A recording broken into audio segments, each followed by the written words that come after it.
Les lichens sont apparus il y a 500 millions d'années. Longtemps confondus avec les mousses, ils appartiennent en réalité au règne des champignons. Les lichens sont le résultat d'une symbiose entre plusieurs organismes, un champignon et soit une algue, soit une cyanobactérie, soit les deux. On sépare les lichens en 7 grands groupes. Alors les lichens crustacés, avec Caloplaca aurantia, l'Echanora muralis,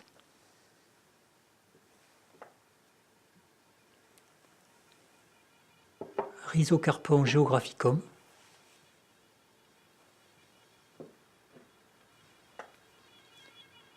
puis les lichens lépreux, avec Psilolechia lucida,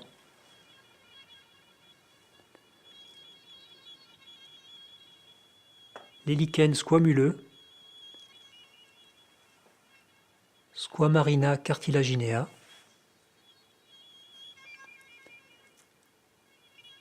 les lichens foliacés, Xanthoria parietina,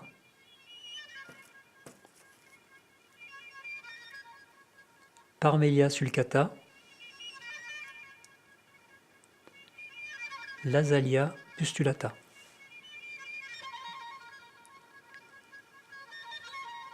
Les lichens fruticuleux, Bryoria fuscescens,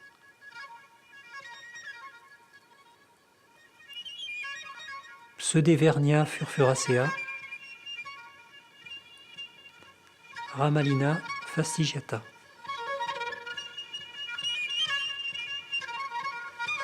Un lichen gélatineux, Collema flaccidum. Et enfin, les lichens à tâle complexe, avec Cladonia fimbriata, Cladonia foliacea et Cladonia arbuscula.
C'est ça.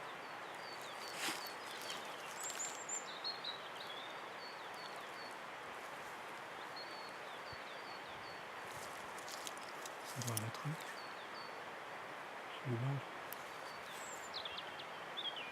je peux pas le prélever pour regarder ce qu'il y a en dessous. Je cherche s'il y a des résines, mais a priori ça. Ah oui, là il y en a. Non, c'est de la mousse. Là. Ah non, il n'y en a pas là. On va prendre celui-là.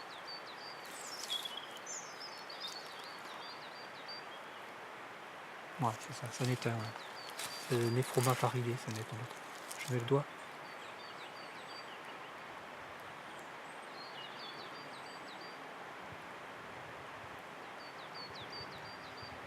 Tu vois l'ongle? Oui.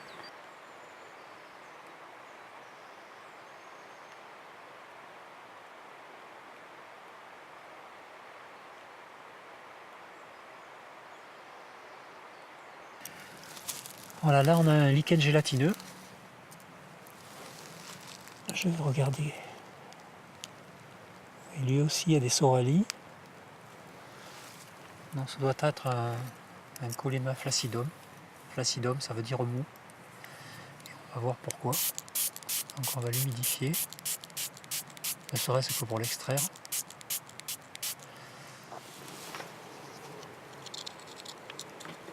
On voit qu'il est devenu tout vert, par transparence avec la lame en dessous. Et là on voit apparaître les algues.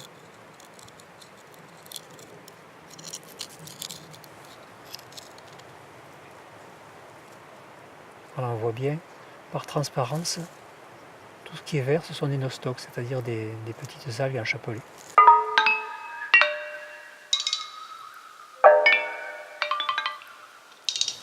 Alors que si je regarde sur la partie supérieure, lorsqu'il est encore sec, il va être cassant.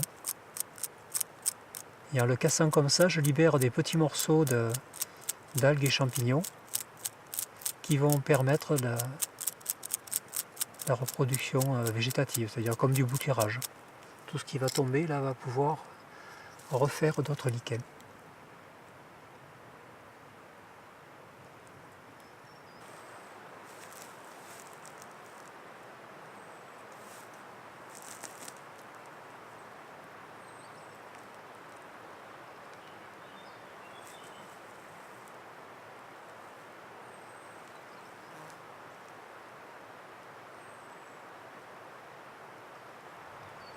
Donc on a un physial, hein.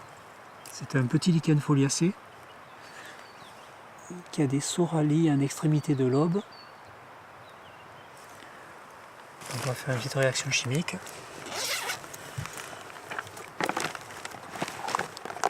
C'est très important pour les lichens, les réactions chimiques. Ici je vais prendre de la potasse.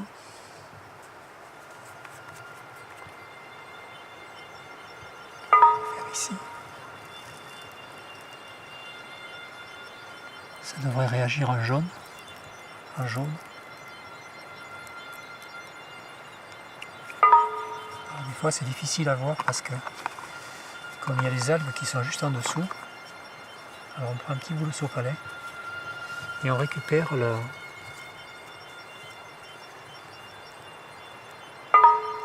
potasse et on s'aperçoit que c'est bien jaune. Donc ça doit être un Physia dubia.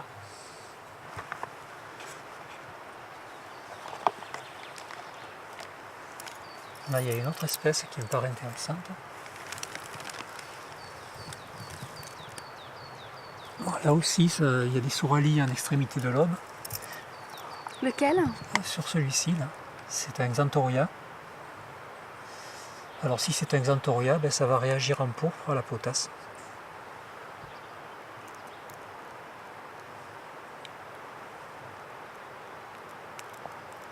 Voilà, vous voyez que ça change de couleur. Ça doit être un Xanthoria phalax. Qu'est-ce qu'il y a dans ta trousse, ça? Ben là j'ai trois réactifs. J'ai de la potasse, de l'eau de javel, tout simplement. Et puis ici c'est à l'abri de la lumière. C'est du paraphénylenediamine. Donc c'est un produit qui est dangereux donc déjà et qui craint beaucoup la lumière. Donc je suis obligé de le... Et celui-ci on l'utilisera sur les cladonia pour détecter s'il y a de l'acide fumant protocitrarique.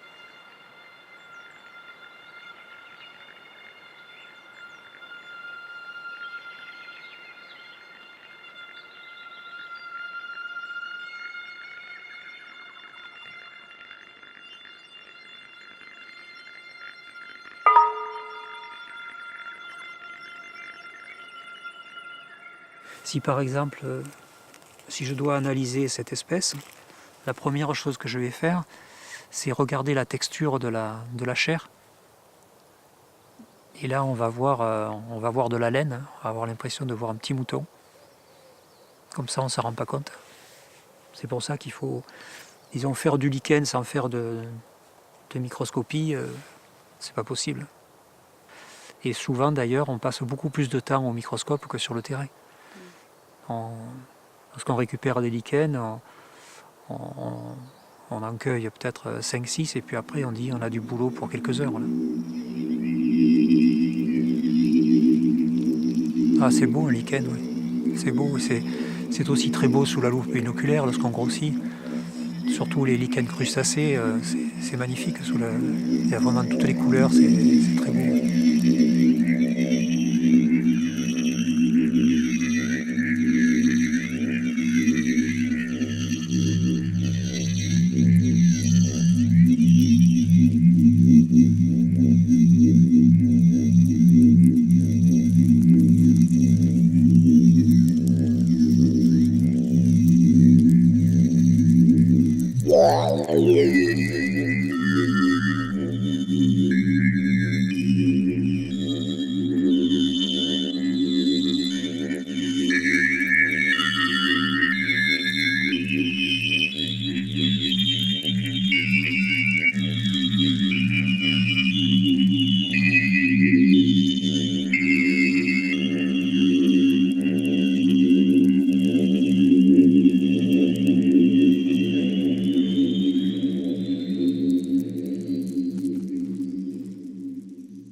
Bien, alors comme nous avons nos collections qui nous arrivent un petit peu en vrac et pas forcément très propres, la première étape est le dépoussiérage. Et après, on va faire un nouveau conditionnement et on va aussi trier ces planches en fonction de la famille, du genre et de l'espèce. Alors, nos lichens qui sont là, j'en vois qui sont pas non plus très propres. Donc, ce qu'on fait aussi, c'est qu'on a, pour enlever la poussière, on a ce qu'on appelle des éponges latex. Et l'éponge latex, ça enlève la poussière. Vous voyez, il y a de la poussière là. Et là, c'est magique, il n'y a plus de poussière.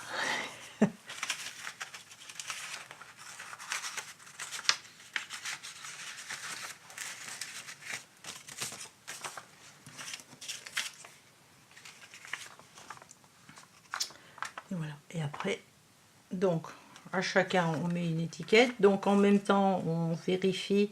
Donc, sur cette étiquette, on mettra le numéro d'inventaire, la famille, stéréocolocacée, je crois. Enfin, voilà, le nom scientifique qu'on va rechercher, la provenance. Je vais le ressortir. Là, donc, rocher du Mont d'Or. Donc, on mettra le Mont d'Or, Puy-de-Dôme. La date, 1830, que l'on mettra là. Ensuite, là, sur les étiquettes qu'on rédige actuellement, on met le collecteur. Alors le collecteur, on a une interrogation, mais je sais que c'est la collection du docteur Chassagne. En plus, c'est son écriture. Donc, a priori, le collecteur, c'est Chassagne et la collection, c'est Chassagne.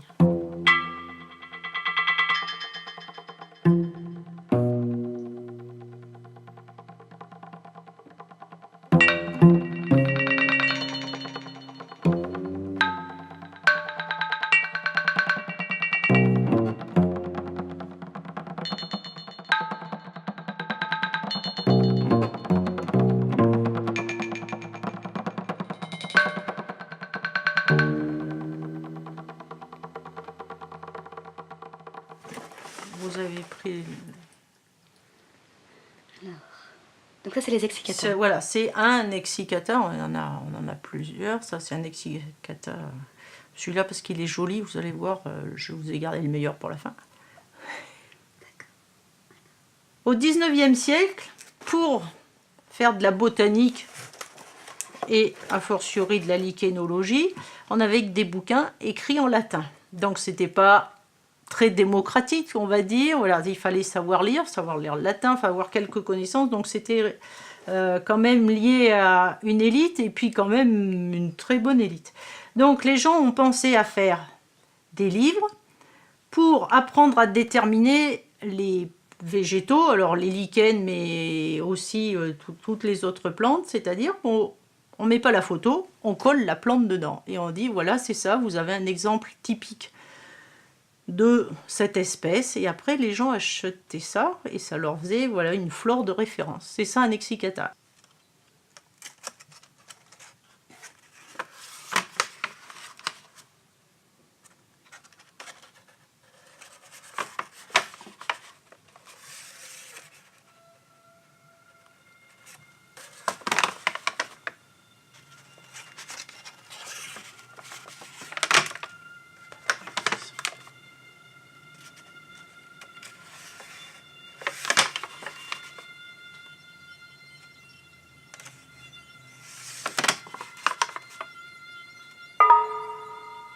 De quand date-t-il, celui-ci? Alors celui-ci, 1849. Alors par contre, c'est une collection. Le premier, c'est 1828 et les derniers, 1854. Puisqu'en fait, c'était fait en souscription, donc on commandait. Parce que vous imaginez bien que c'est tout fait à la main. Parce que le clou du spectacle, bon, on a des pages comme ça, voilà, très bien. Ça, c'est pour ceux qui étaient faciles à récolter. Mais vous savez qu'il y a des lichens incrustants, et le meilleur, c'est ça. C'est le livre-boîte. Et ça, c'est sympa. Parce que, donc, on a l'échantillon de roche, forcément, sur lequel est incrusté le lichen, et les noms sont collés tout autour. Je vais aussi les filmer en un peu plus gros, parce que du coup, je les vois pas très bien. C'est l'histoire des sciences. Comment ça a progressé, comment on a petit à petit, comment on a un peu démocratisé, essayer de donner un outil pour que plus de personnes puissent faire de la lichénologie. J'aime beaucoup cet excicata là.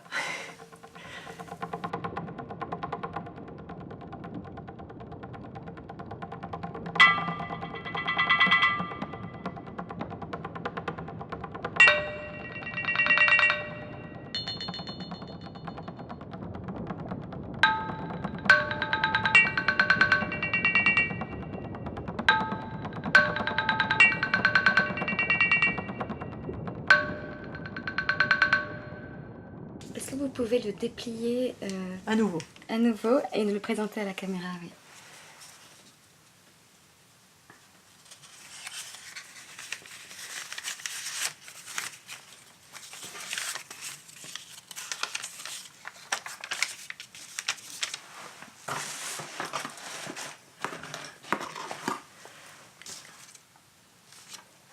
Donc on a le cicatrisant. Et où voyez-vous la date? Là.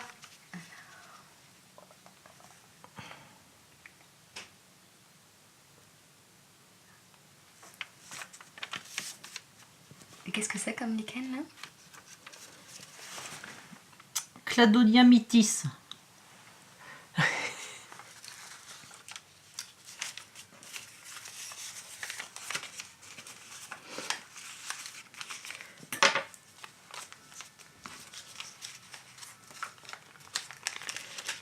Alors un herbier, ça apprend toujours plein de choses sur la personnalité de celui qui l'a réalisé. Bon, là on connaît le docteur Chassagne, mais si on ne le connaissait pas, on pourrait déduire que c'était un médecin, vu que tous les papiers sont des papiers à caractère médical. Bon, là c'est pas. Là, on sait, donc il n'y a pas de souci, problème, mais par exemple, Jordan Pufol, il y a beaucoup de journaux, beaucoup de papiers dedans. On peut faire sa vie, on sait. Il y a de la correspondance, il y a les affiches électorales, il y a. Voilà, donc on sait qu'il a fait de la politique, bon, qu'il était juge de paix, oui, mais il y a les courriers des gens qui venaient porter réclamation vers le juge, il y a des faire-part de mariage, il y a des menus, il y a des factures, mais il y a de tout, de tout. Et du coup, on peut vraiment faire un travail d'illustration de la vie de ce personnage. Et c'est voilà, c'est une des parties très intéressantes des herbiers, c'est justement de remonter l'histoire et voilà, on fait un peu de l'enquête policière, de trouver qui a fait quoi et voilà, tous les indices nous amènent à quelque chose et voilà, c'est ce qui est passionnant.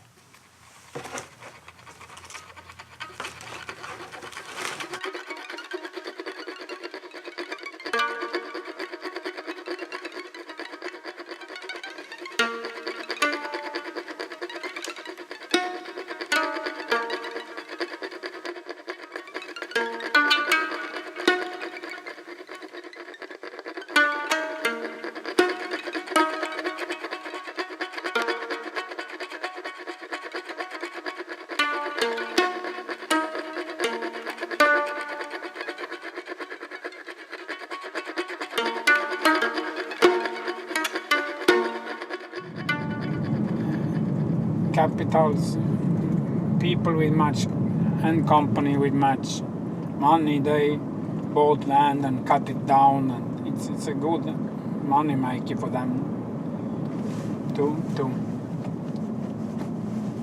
cut it down, and they bought the land and cut it down the forest, and they don't live near it, but the most forest, the small landowner,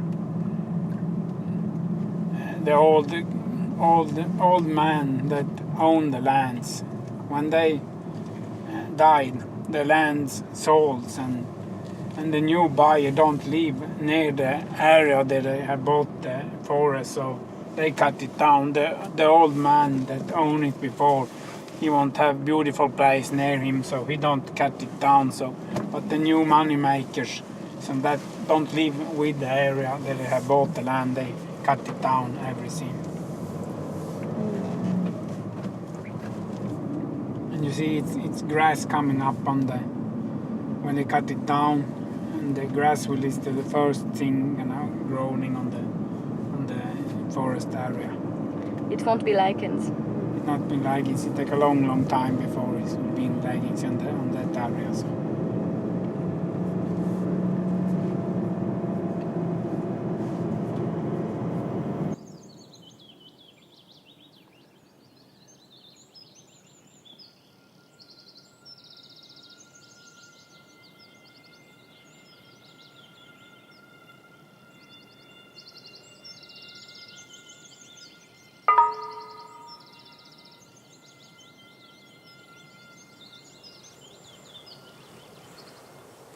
Here you see they have eaten this, but not here because it have been ice on the ground, so they have not come down to this one. But here they have come, so here they have eaten it. So it's very clearly where the ice have been and where not have been ice. And on the east, and the snow will be cut in the tree, up in the tree, and when it get warmer weather and the water drop down on the ground, it will be ice. So if when they have the climate change and the warm and the cold weather, it will drip down and build ice on the ground, so the ranger cannot come down to eat about the big trees. So the ranger are dependent on this type of tree, older and younger forest, so an open place, so the lichen can grow.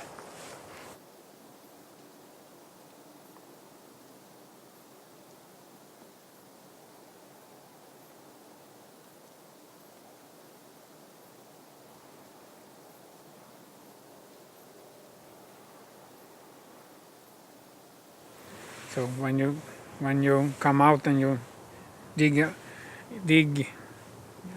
to the ground on the snow, and you take it out and you taste it. If it's ice on it, it's not good for a ranger. They got ice on the stomach. So if this condition, and it will be cold now, it's a perfect condition for ranger this in the winter. So Really?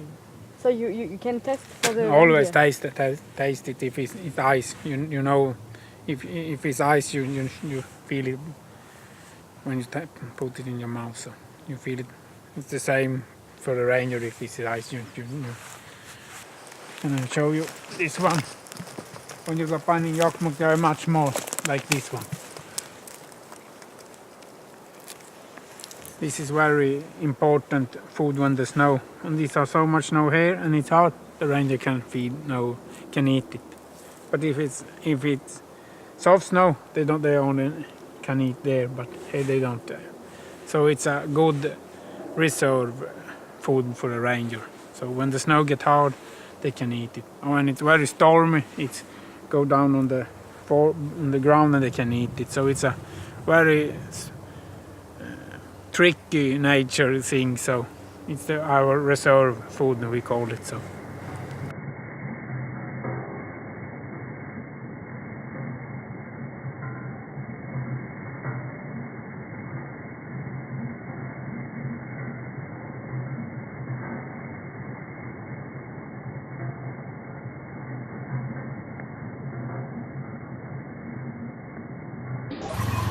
Sweden, on the last 50 years, the Liggen area have 70% disappear because of the foresting. And how much of Ansen have it been cities? There are leggings, but you cannot use it because it's so near the village. So government had taken every land, and the foresting had taken the land, and now it's not enough land for our rangers. So, and they throw the ball to us and say, you have too much ranger, but you have taken every land of us, and then you say we have too much ranger. From the start, we don't have too much ranger for the land, man. When you take all the land, now we have too much ranger. Maybe have too much ranger for the lands. Because here is a long way from the mountain. It's 400 kilometers from the mountain. There I have my ranger on the summertime. It's difficult to come here about 30 years ago. But they don't need to come here every year. Only the year that the snow condition was bad near the mountain, they come down to the coast with the ranger. But now we have ranger from the mountain all the way to the coast, because we need to split it up so the food is enough for the ranger.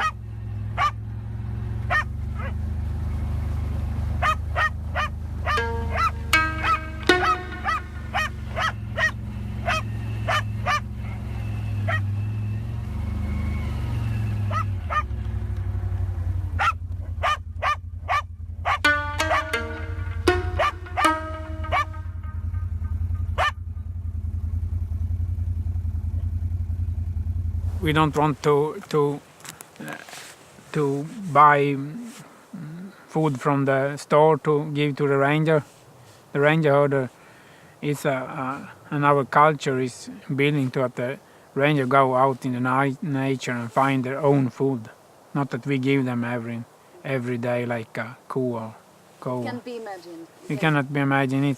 It will be farming if we take in pans and give them food every day. So it's had to be it's not in our culture, but in the future I don't know. But I don't want to make a fence and give them food every day like a farming. So I want my ranger gonna find food in the nature. So, but yeah, if I have no choice, a single year, maybe I can put food out to help them this winter, but not every winter I want to give them food and fence them.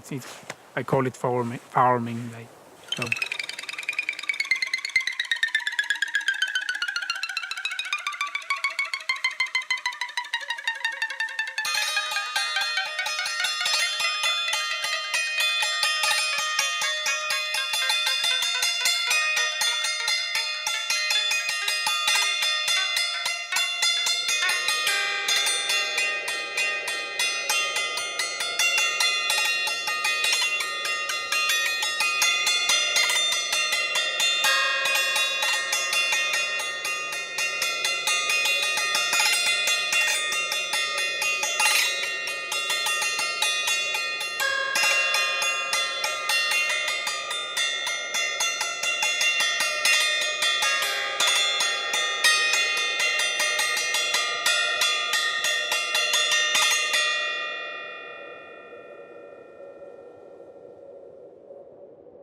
The link to the nature is very strong even this day, because we are independent of the nature and the ranger.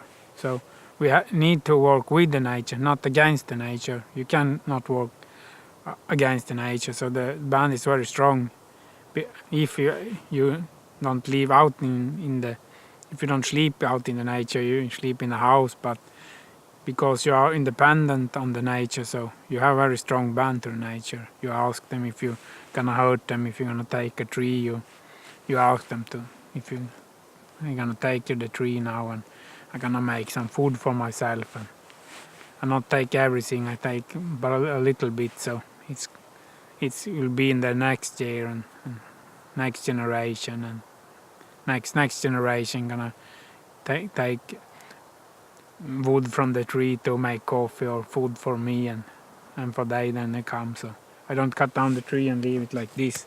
This one you never can take generation before anyone can make food with this tree. It's all gone. But if you take only a few bites from the tree will be there and give it for the rest of in the future too. So it's a very strong bond with the nature.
Là, c'est des cladonias. C'est des lichens qu'on trouve souvent sur le sol. Il y en a différentes espèces et certains peuvent donner, c'est jaune. Ils peuvent être très abondants localement, mais ils sont quand même, suivant les milieux, plus ou moins disponibles. Donc il faut bien vérifier avant de les récolter qu'ils sont suffisamment abondants.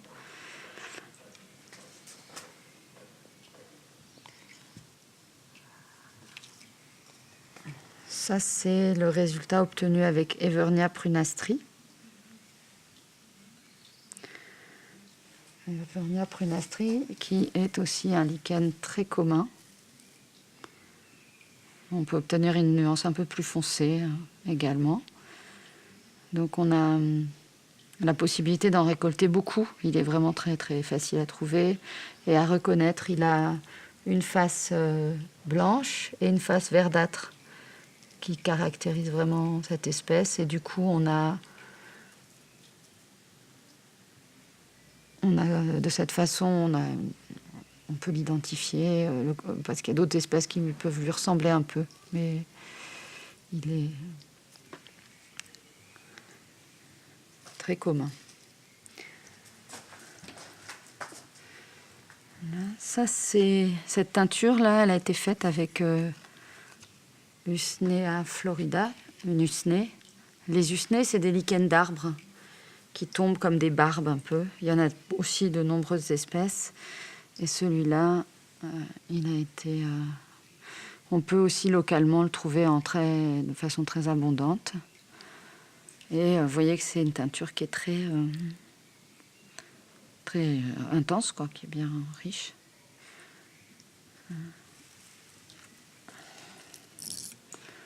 Et le dernier, c'est Pseudoevernia furfuracea.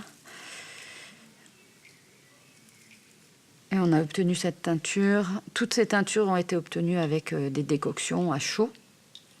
Et là, pour celle-ci, on a préparé le fil avant pour que la teinture soit si foncée. Donc on a utilisé des mordants.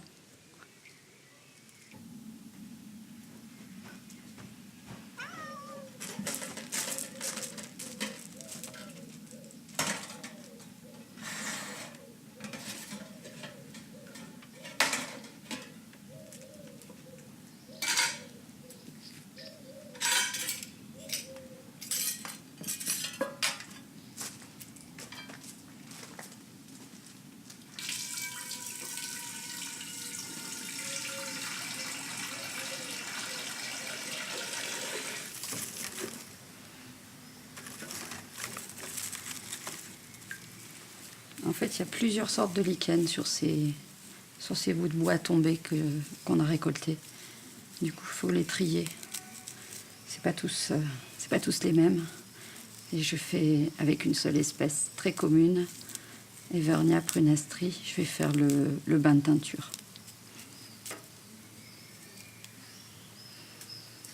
Là, je les détache pour en avoir suffisamment. J'en ai encore une autre caisse. Et puis après, je vais les faire cuire, je vais les faire bouillir dans l'eau pour extraire les colorants qui sont à l'intérieur. Et ensuite, plonger la laine avec pour la teindre. Voilà, Evernia prunestri. On fait une décoction qui permet d'extraire les colorants présents dans les plantes, dans les lichens. C'est une recette assez commune. On dit des teintures à chaud. Donc pour cette recette.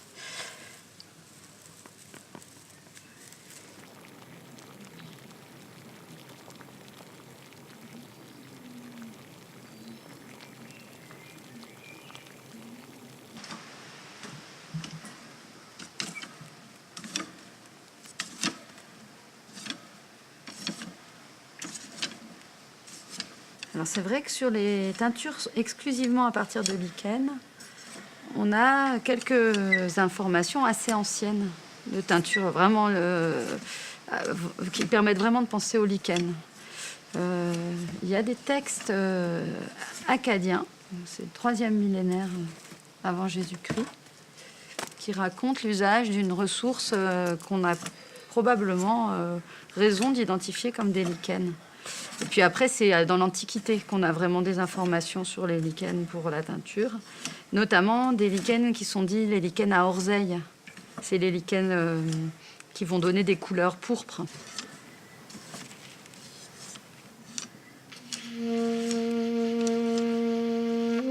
La rosselle, c'est une espèce de lichen qui pousse sur les façades maritimes. Donc on la trouve en Méditerranée, en Corse un petit peu, mais elle est très rare. Par contre, elle a été très abondante sur les côtes des Canaries, dans les Açores, au Cap-Vert. Elle a eu une grande importance économique puisqu'en fait, sa récolte était assez périlleuse puisqu'il fallait descendre avec des cordes. Les cueilleurs de rosselle descendaient juste en équilibre sur une petite planche pour aller récolter cette herbe de mer, elle s'appelait, pour pouvoir donc alimenter les teintureries. Et ça a effectivement une grande valeur économique et en même temps, cette collecte, elle se faisait au péril de la vie des récolteurs, qui étaient souvent des populations assez pauvres et qui du coup étaient très nombreux à vouloir effectivement arrondir les fins de mois ou trouver des ressources en faisant cette cueillette. Et du coup, il faut que je fasse une petite... Là, j'ai fait un petit écheveau. Il faut que je m'interrompe pour en faire un deuxième pour les teintures.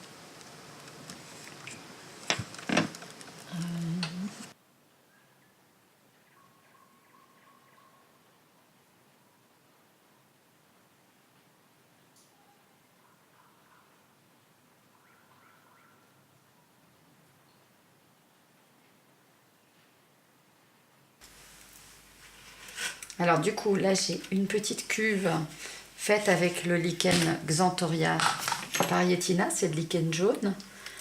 Et on peut voir à l'intérieur la laine qui est mise à tremper. Donc c'est une cuve qui se fait par fermentation en milieu ammoniacal. Donc c'est pas du tout les mêmes recettes que celles qu'on a vues à chaud. C'est des préparations qui se font longtemps à l'avance. Et ensuite, on utilise donc dans le lichen, dans le liquide fermenté où on a mis le lichen, on utilise ce bain et on laisse tremper la laine un certain temps. En général, on entrecoupe de séchage et de retrempage pour foncer la couleur. Donc on trempe, on fait sécher et ensuite on remet. Et la particularité de ce lichen-là que j'aime beaucoup, c'est qu'il donne du rose quand il est dans le noir. Et quand on le fait sécher dans le noir, et si on le sort et qu'on le met aux UV du soleil, humide, eh bien il va donner du bleu. Donc il vire, il change de couleur.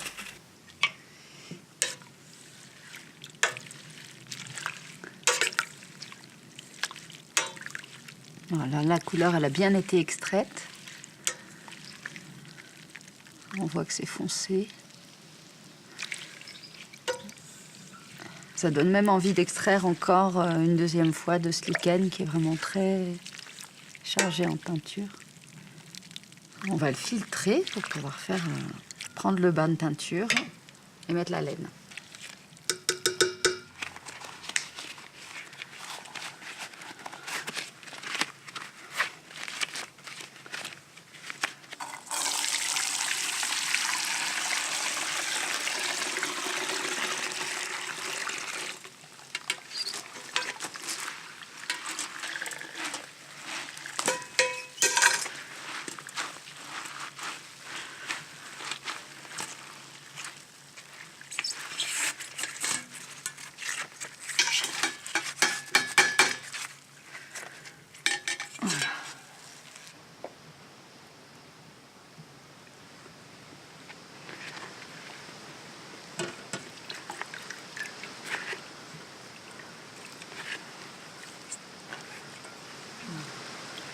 On voit cette couleur un peu tabac qui commence à être visible sur la fibre, mais là, c'est pas encore fini, puisqu'en fait, les teintures à chaud, il faut cuire la laine avec la plante, avec la décoction de plante. Il faut que ça dure au moins une petite heure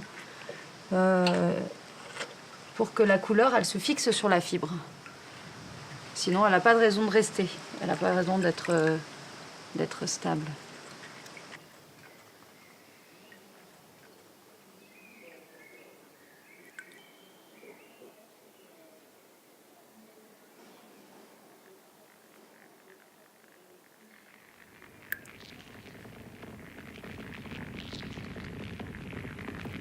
Maximum dynamic pressure at this time.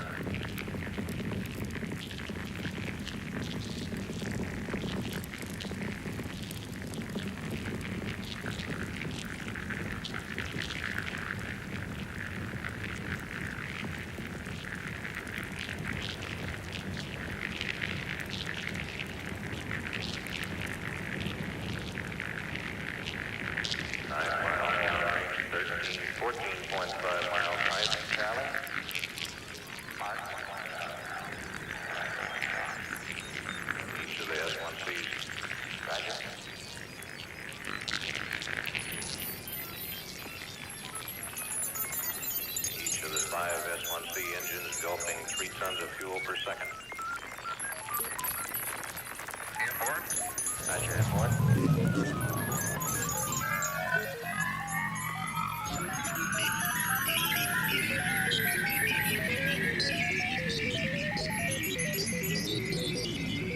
Flight dynamics reports go for staging.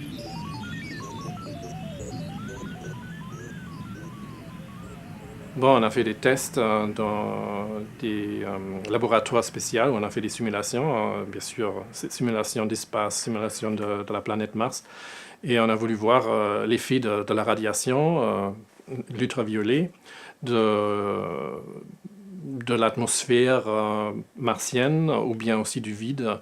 Et on a remarqué qu'ils étaient très résistants, les lichens. On a été vraiment étonnés, on a vu, bon, là, à ce point-là, il faut les envoyer dans l'espace.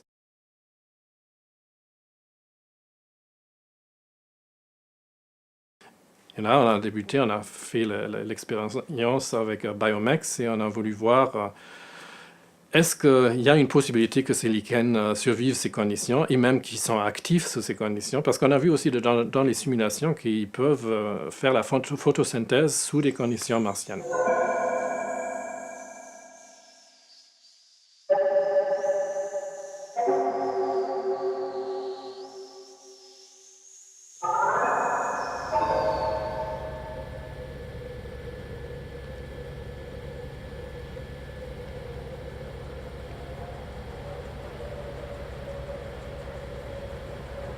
Pour les lichens, on a les organismes tels qu'ils sont, qu'on a ramassés dans les zones polaires, par exemple en Antarctique ou au pôle Nord. Et ces conditions, c'est surtout le froid. On a des températures moins de 0 jusqu'à moins 20, moins 30. Et là, on se rapproche de Mars parce qu'en moyenne, sur la planète Mars, c'est moins 50.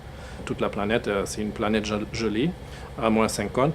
Et alors, c'est-à-dire, pour ça, on cherche les espèces qui vivent sous ces conditions.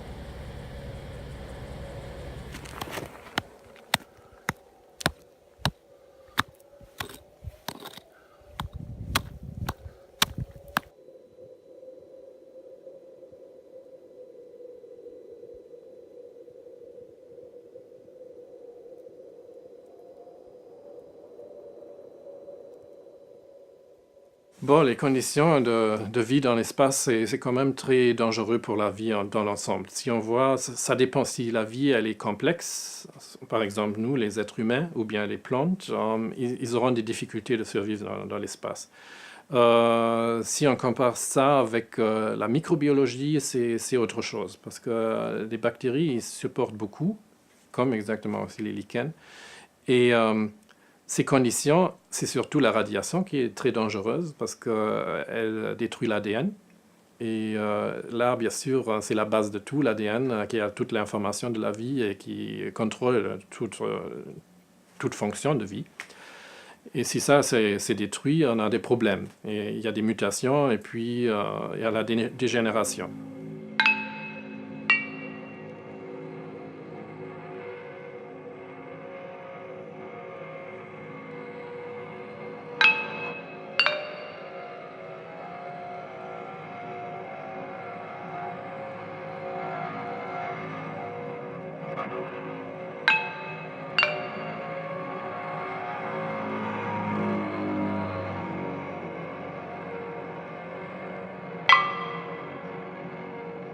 Sur Mars, il y a un peu de protection parce que Mars a une atmosphère. Certains endroits où il y a, comme une mosaïque, certains champs magnétiques, c'est comme des oasis.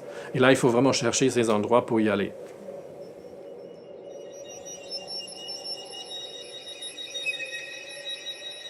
Pour les lichens, l'essentiel, c'est l'eau. Après, il y a la radiation. Il faut une certaine quantité de radiation, c'est surtout solaire. Pour la photosynthèse, c'est surtout la radiation bleue ou rouge qui est important. Et en fin de compte, c'est tout. Il y a l'énergie, il y a l'eau, ça suffit. Les minéraux, ça fait partie aussi de l'énergie.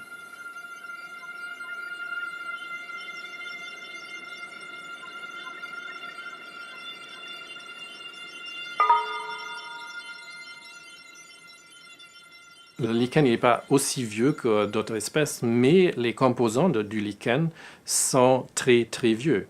Il y a une espèce, par exemple les cyanobactéries, ou bien les algues, ils datent plus loin. Et les cyanobactéries ils datent de 3,5 milliards d'années. C'est-à-dire vraiment une partie du lichen est très très vieux.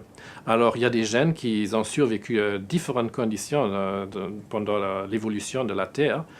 des conditions, par exemple, il y avait des impacts d'astéroïdes, il y avait des radiations plus denses. Il y avait aussi des conditions qui étaient presque pareilles comme sur la surface de Mars. Il n'y avait pas d'oxygène. Et les cyanobactéries, eux, ils ont commencé à transformer l'eau dans l'oxygène et puis ils ont inclus le gaz carbonique pour former des sucres. C'est ça la base de la photosynthèse.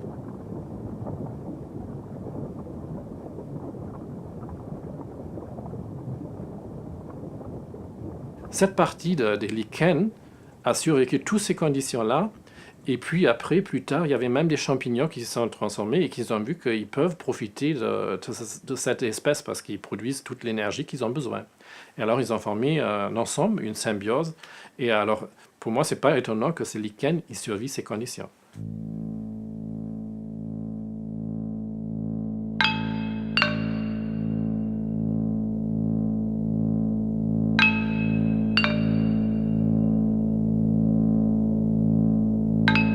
Au début des deux, quand les planètes sont tout juste formées, la planète Mars, elle était presque pareille que la planète Terre. Hein. Il y avait de l'eau sur la surface qui coulait. On voit bien des signes de rivières aujourd'hui qui sont desséchées.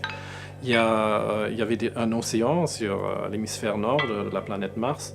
On voit même des traces qu'il a dû avoir de la pluie et on voit aussi des glaciers, même aujourd'hui présents, c'est-à-dire l'eau est présente sur la planète Mars, même aujourd'hui. Mais après environ 1 milliard d'années, complètement le climat a changé. On ne sait pas si ça a été un grand impact. Le champ magnétique il a disparu.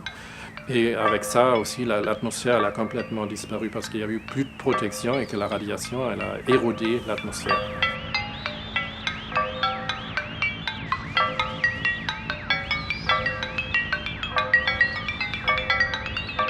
Aujourd'hui, on suppose dans ces activités hydrothermales, la vie elle a commencé, il y a eu les origines de la vie dans ces endroits. Et sur Mars, on trouve toutes ces traces-là. Alors pourquoi pas poser la question? C'est quand même légitime que la vie elle a dû aussi évoluer sur la planète Mars.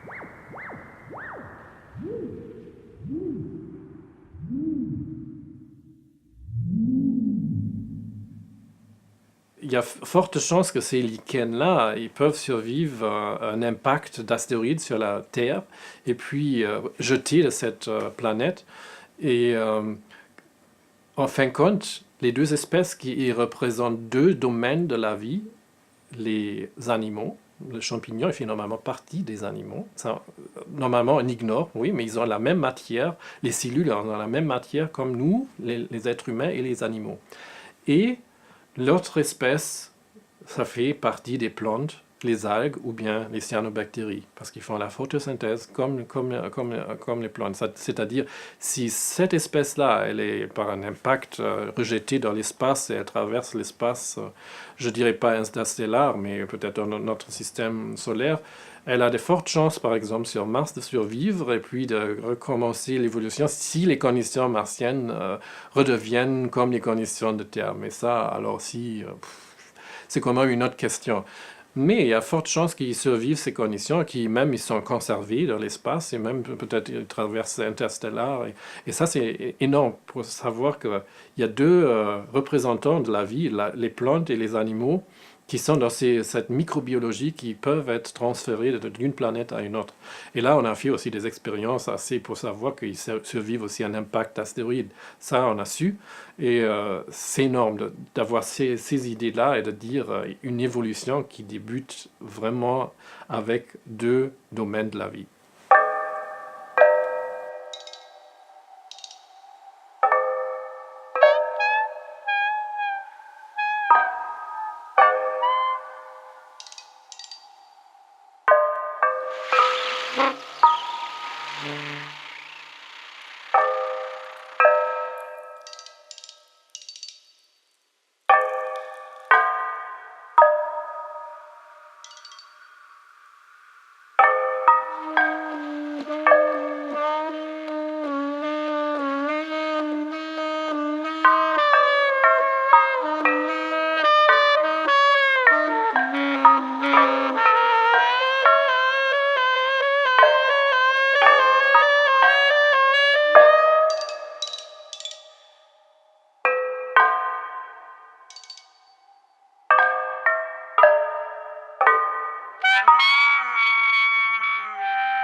Thank